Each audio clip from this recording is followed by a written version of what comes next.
Hi guys, welcome to my YouTube channel Catsters. Myself Krish Gandhi. I hope you all are doing very well. मैंने ये channel AutoCAD teach करने के लिए start किया है और अब से आपको इस चैनल पे AutoCAD के टीचिंग लेसन्स के रिगार्डिंग वीडियोस मिलती रहेगी. First of all, please like, comment and share this video and please subscribe my YouTube channel and press the bell icon for regular updates. मैंने इस वीडियो के description में एक Facebook के group का लिंक दिया है. वो ग्रुप बेसिकली आर्किटेक्ट्स और इंटीरियर डिजाइनर्स के लिए है. आप वर्ल्ड में कहीं से भी बिलोंग करते हैं तो आप प्लीज़ उस ग्रुप को ज्वाइन कीजिए. आप उस ग्रुप में अपने बिजनेस को फ्रीली एडवर्टाइज कर सकते हैं विदाउट एनी चार्ज.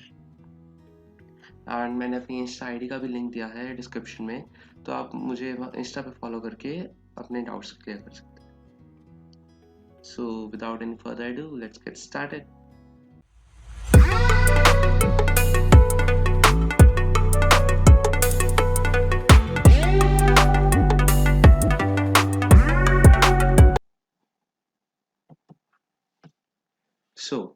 बेसिकली ये ऑटोकैड का इंटरफेस है. मैं करंटली ऑटोकैड 2013 पे वर्क कर रहा हूँ इस टाइम.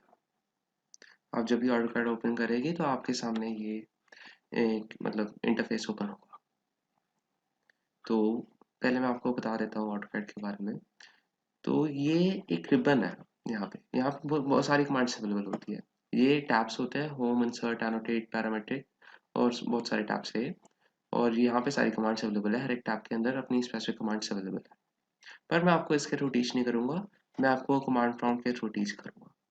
क्योंकि कमांड प्रॉम्प्ट से आप जब ऑटोकैड सीखते हैं तो आप किसी भी वर्जन पे वर्क करें तो वो चीज़ मैटर नहीं करती है. आप भले ही अभी 2020 पे बैठे हो, पर आप कमांड प्रॉम्प्ट के थ्रू अगर काम कर रहे हो तो कोई डिफरेंस नहीं आता है वर्किंग के अंदर. ज़्यादा बहुत माइनर डिफरेंस आता है. वो तो एक्चुअली सॉफ्टवेयर चेंजेस की वजह से थोड़ा माइनर डिफरेंस आता ही आता है. तो कैड की फुल फॉर्म जो होती है वो होती है कंप्यूटर एडेड ड्राफ्टिंग. जो ड्राफ्टिंग आप पहले मैन्युअली करते थे वो कंप्यूटर पे होती है, कंप्यूटर एडेड ड्राफ्टिंग. तो जो पहली कमांड होती है आपको जब आप ऑटोकैड स्टार्ट करते हैं आपको देनी होती है या देनी चाहिए, प्राइमरी कमांड होती है ये हर बार आपको देनी चाहिए. It is units, UNITS, units. One second, UNITS, enter. तो ये जो कमांड होती है वो आपकी वर्किंग यूनिट सेट करने के लिए दी जाती है, जो भी आपकी वर्किंग यूनिट्स है. मैं इंजीनियरिंग ज़्यादा प्रेफर करता हूँ क्योंकि मैं फीट्स इंचेस में ज़्यादा काम करता हूँ. इसमें बहुत सारी है, आर्किटेक्चरल है, डेसिमल है और फ्रैक्शनल है. इंजीनियरिंग फ्रैक्शनल है, साइंटिफिक है. आप कोई भी ले सकते हैं इसमें से. मैं इंजीनियरिंग लेता हूँ, ठीक है. और आप यहाँ से इंचेस को हटा के आप कोई भी कर सकते हैं, minus, millimetre, centimetres, kilometres. पर मैं इसमें बाय डिफ़ॉल्ट जो इंचेस होता है वही करूँगा. इसमें वैसे बाय डिफ़ॉल्ट यहाँ पे डेसिमल होता है, तो पर मैं डेसिमल में वर्क नहीं करता हूँ, मैं इंजीनियरिंग में वर्क करता हूँ. Okay, so then click on okay. आपकी यूनिट सेट हो चुकी है.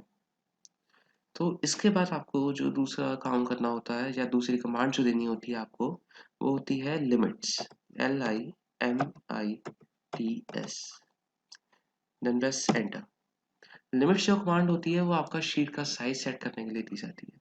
जो आपकी शीट की साइज होती है वो सेट करने के लिए. तो इसमें अब हमसे पूछ रहा है स्पेसिफाई लोअर लेफ्ट कॉर्नर. पर लोअर लेफ्ट कॉर्नर मतलब इसमें जो शीट का जो यहाँ पे लोअर लेफ्ट कॉर्नर है वो साइज बताना है मुझे. पर वो तो 0 0 ही रखना होता है क्योंकि मैं शीट यहाँ से थोड़ी स्टार्ट करूंगा. अपनी शीट तो यहीं से स्टार्ट होगी मेरी. पर इसने ऑप्शन दी हुई है इसमें ऑटोकैड में. तो पर हमें हमें इसमें कुछ भी नहीं करना है. इसमें 0 0 बाय डिफॉल्ट दे रखा है, तो बस हमें एंटर प्रेस करना है.